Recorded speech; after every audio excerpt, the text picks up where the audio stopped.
So for them, through a subordinate debt provision, we want to provide about 20,000 crore liquidity.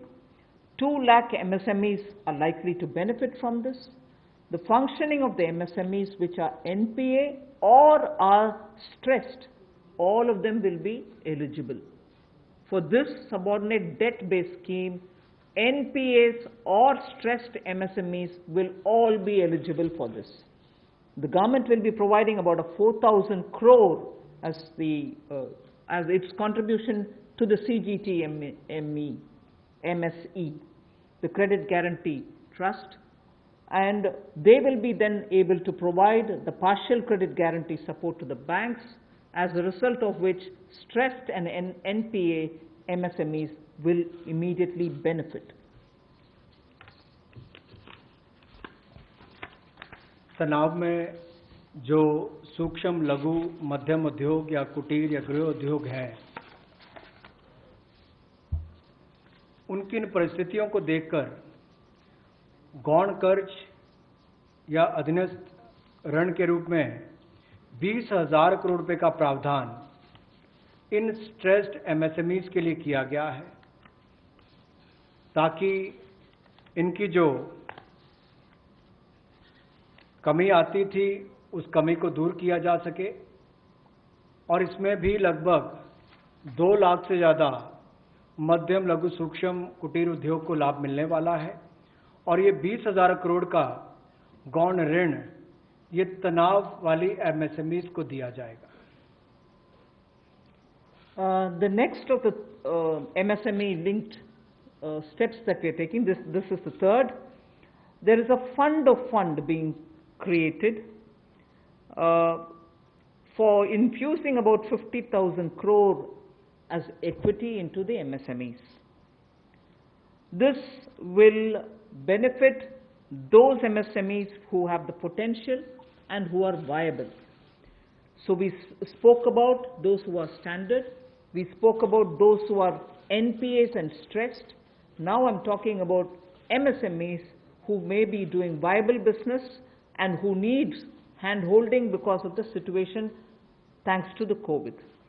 So this fund with a corpus of 10,000 crores through mother fund and daughter fund framework will be able to provide the growth potential MSMEs greater support, and this we think will help MSMEs to expand their capacities, and this will also encourage them eventually to get listed in the markets which they can choose.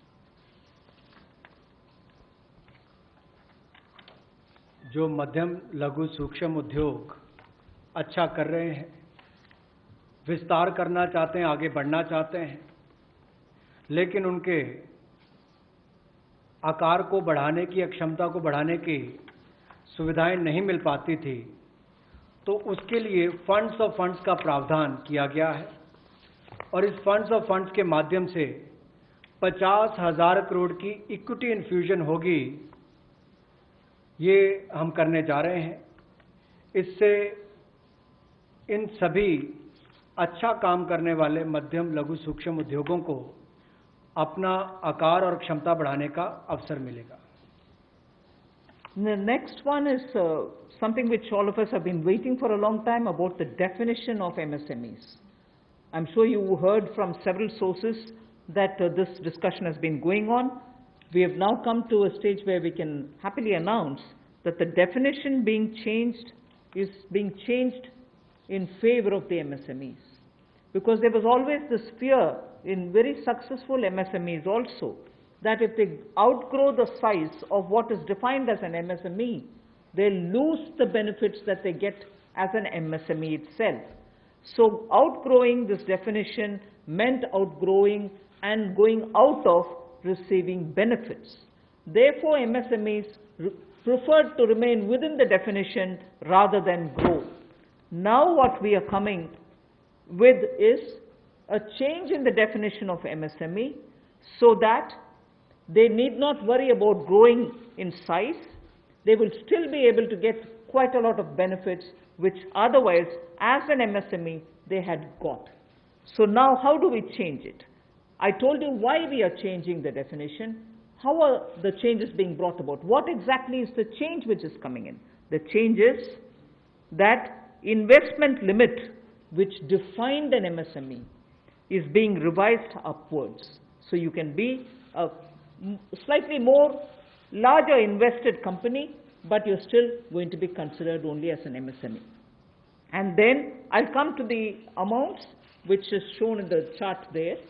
But the idea is, even with an increased investment, you'll still be defined only as an MSME. You shall not get out of the benefit which is given to you as an MSME. Second is, additional criteria to define an MSME is being brought in.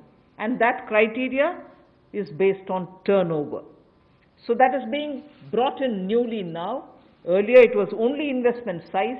Now investment size and or additional turnover size is being brought in. And earlier, the distinction which prevailed between manufacturing unit, and therefore their definition was on slightly different account. Service units, their definition was on slightly different criteria. Now that differentiation between manufacturing and service MSME are being removed. Manufacturing MSME or service-based MSME shall all be defined similarly. And then, therefore, the chart that is there before you will tell you what was earlier and what is now. What was earlier defined with an investment of 25 lakh as micro unit will now have investment allowed till 1 crore. So they'll still be called a micro unit even if the investment is up to 1 crore.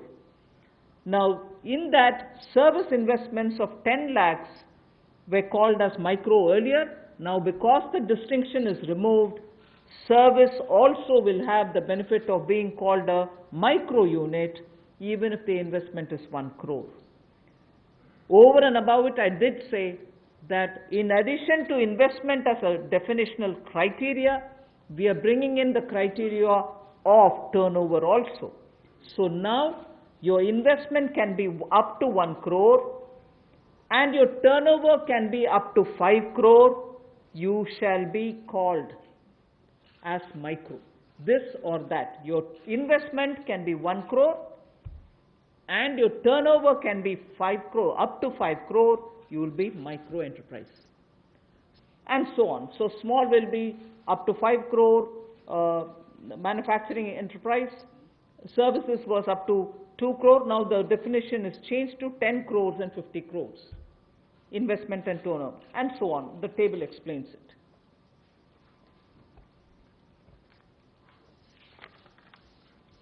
सूक्ष्म लघु मध्यम उद्योग में इसकी परिभाषा में कम दहलीज होने के कारण ये लगातार संकट रहता था कि अगर हम इससे बाहर जाएंगे तो हमें जो हमारे बेनिफिट्स मिलते हैं, लाभ मिलते हैं, उससे हाथ धोना पड़ेगा।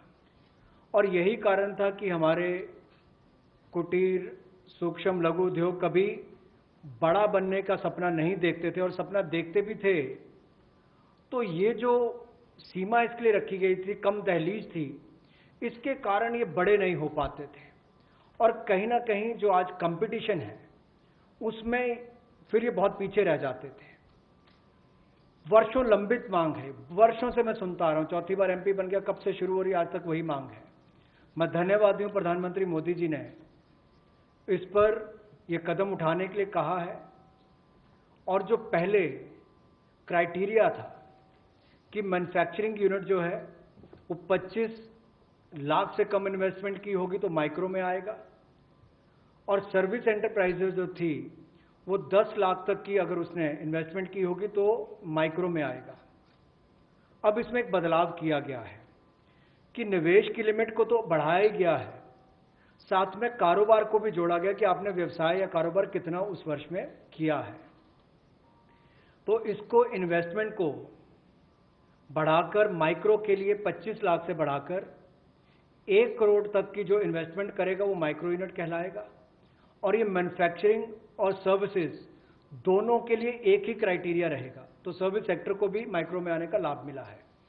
तो 1 करोड़ से कम निवेश करने वाले को माइक्रो इंडस्ट्री में जो 5 करोड़ तक का व्यापार कारोबार करेगा उसको माइक्रो कहा जाएगा। स्मॉल वाले के लिए 10 करोड़ तक का निवेश और 50 करोड़ तक का कारोबार करने का प्रावधान, और मीडियम जो है उसमें 20 करोड़ तक का निवेश और 100 करोड़ तक की टर्नओवर।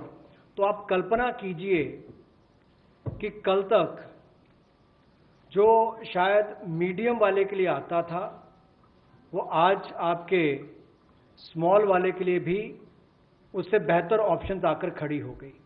तो इससे हमारे कुटीर, सूक्ष्म, लघु, मध्यम उद्योग को बहुत बल मिलने वाला है। एक और बैंकों का हाथ पकड़ना, पैसा देना, दूसरी तरफ से डेफिनेशन चेंज करके उनके आकार और क्षमता को बढ़ाने का अवसर देना, ये अपने आप में क्रांतिकारी कदम इस दिशा में लिया गया है। I move to the fifth step in the MSMEs. I said total 6 measures have been are getting announced today. Of the 6, the fifth one is that for government procurement, tenders up to 200 crores will no longer be on global tender route, meaning global tenders will be disallowed in government procurement for tenders up to 200 crores. Why is this being done?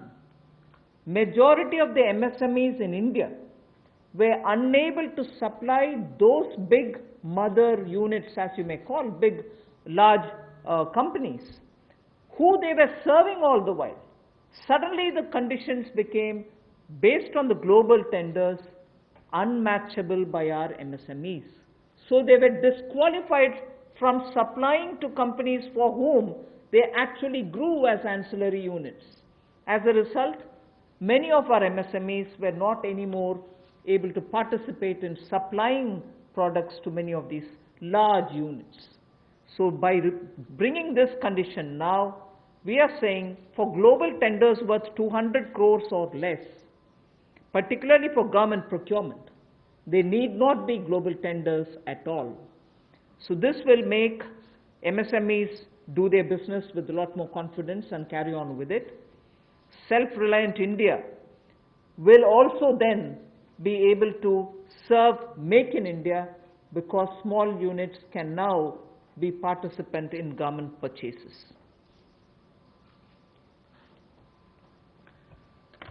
पिछली 2 slides में भी आपने देखा होगा कि कुटीर, सूक्ष्म, लघु, मध्यम उद्योग के लिए जो बड़े कदम उठाए गए हैं, 3 लाख करोड़ के कोलेटरल फ्री और कोई नई गारंटी दिए बिना एक और से ऋण उपलब्ध करवाना, उसके अलावा जो बाकी कदम उठाए गए और उनकी परिभाषा बदलने का काम भी किया गया, तो ये कदम उससे एक और स्तर ऊपर है कि ये सब बदलने के बाद उनको कामकाज जब मिले तो कंपटीशन में कहीं ना कहीं अनफेयरनेस जो होती थी, उसमें हमारे लोकल उद्योग वो पीछे रह जाते थे। तो लोकल को बल, लोकल से ग्लोबल तक जाने की बात जो कल तक प्रधानमंत्री जी ने कही, उसी दिशा में एक ये कदम है। लोकल के लिए वोकल भी, लोकल को बल भी, लोकल से ग्लोबल भी। तो ये इसीलिए ग्लोबल टेंडर्स जो हैं, ये 200 करोड़ तक से कम वाले जो हैं, इसमें यानी कि 200 करोड़ से कम वाले में ग्लोबल टेंडर्स नहीं होंगे। इसमें हमारे सूक्ष्म, लघु, मध्यम उद्योग को लाभ मिलेगा और कहीं ना कहीं आत्मनिर्भर भारत की जो हम बात करते हैं, उस दिशा में कदम ये भी उठाया गया है। The sixth step towards MSMEs is post-COVID, trade fairs, exhibitions are going to be very difficult. So we shall ensure that e-market linkage is provided across the board for all these MSMEs so that they're able to find their market easily in the absence of being able to participate in trade fairs which cannot be held in this environment. Also, very importantly, Government of India and also CPSEs, where there are receivables by MSMEs, we now announce that within the next 45 days, all their receivables will be cleared. The CPSEs and Government of India will honor every MSME receivable within the next 45 days. इसी तरह से एक बार फिर कुटीर, सूक्ष्म, लघु, मध्यम उद्योग के लिए ये जो चुनौतियां कोविड-19 के समय शुरू हुई कि घरों तक सीमित होना पड़ा और आप कहीं जाकर सामान बेचने में दुविधा आती थी, तो ई मार्केट लिंकेज करने की बात की, क्योंकि ई कॉमर्स का आजकल ज़माना भी आया है, वो भी होगा। और इसके अलावा व्यापार मेलों में कैसे वो इन्वॉल्व हो सके, उनका शामिल होना हो, प्रदर्शनियों में उनकी पार्टिसिपेशन हो सके, इसके लिए कदम उठाए जाएंगे। और जो हमारे सार्वजनिक केंद्र उपक्रम है, उसमें जो अगर उनके कोई पेंडिंग पेमेंट्स है, सरकारी है या पीएसयूज में है, उनको भी अगले 45 दिनों में बल देकर वापस उनकी पेमेंट हो, ऐसा प्रयास किया जाएगा ताकि जल्द से जल्द उनकी पेमेंट हो, ताकि उनको राहत मिल सके। I now move to talking about EPF. You were aware during the Pradhan Mantri Garib Kalyan package, some measures were extended for the EPF. In that, we had said units which have 100 workers, 90% of whom are earning less than 15,000 rupees, will be able to draw from their EPF from the funds because they needed money in their hands. We have now, and for the 3 months, the payment of EPF also was given relaxation. What I would now like to say before you is liquidity relief is being given for all EPF establishments. In this, 12% which is paid by the employer and 12% by the employee contribution. We extend the support which Government of India gave for another 3 months. We had given it for March, April and May up to May 2020. The payments were made into their eligible accounts by Government of India for March, April and May. Nearly 3.6 lakh establishments benefited from this. Liquidity relief of 2,500 crores to 72.22 lakh employees is now being proposed to be provided by extending this contribution for the next 3 months also. June, July and August 2020, the EPF contribution will be paid by Government of India, and this shall provide 2,500 crore liquidity support. So what was given earlier for March, April and May is now being extended for another 3 months, which will be June, July and August, and therefore we shall be infusing 2,500 crore liquidity and 72.22 lakh employees will benefit from it. 1,70,000 crore के प्रधानमंत्री गरीब कल्याण package में एक सुविधा दी गई थी कि EPF जो है, प्रोविडेंट फंड जो है, वो 12% जो कर्मचारी उसका भी और जो नौकरी देने वाला उसका भी 12% भारत सरकार देगी। और ये पहले 3 महीनों के लिए हमने किया था, जिसकी भुगतान कर भी दिया गया पहले 2 महीनों के लिए, और इसको अगले 3 महीने और बढ़ा दिया जाएगा। इसका प्रावधान भी जून, जुलाई और अगस्त के लिए कर दिया गया है। 3,67,000 ऐसी संस्थाओं के 72,22,000 ऐसे कर्मचारियों को इसका लाभ मिलेगा, जब कर्मचारी का 12% हिस्सा भी और नियोक्ता जो नौकरी देने वाला है उसका 12% हिस्सा भी भारत सरकार देगी, और ये कुल मिलाकर 2,500 करोड़ के लगभग का लाभ इनको मिलेगा। The next on EPF again, in order to provide more take-home salary for the employees and also to give relief to employers in the payment of PF for those which have not been covered under the earlier description, which is if you have 100 employees, 90% of whom are drawing less than 15,000, we announced a scheme earlier, which I am extending for another 3 months. That's what was announced a minute ago. The second one in EPF now is the statutory PF contribution for those who are not covered in the earlier one is being reduced from 12% to 10%. So for the next 3 months, employers need to pay only 10% and not 12% so that they will have some more money in their hands. However, for the central public sector enterprises and for state PSUs, we will continue to pay 12%. So this reduction is not for the government.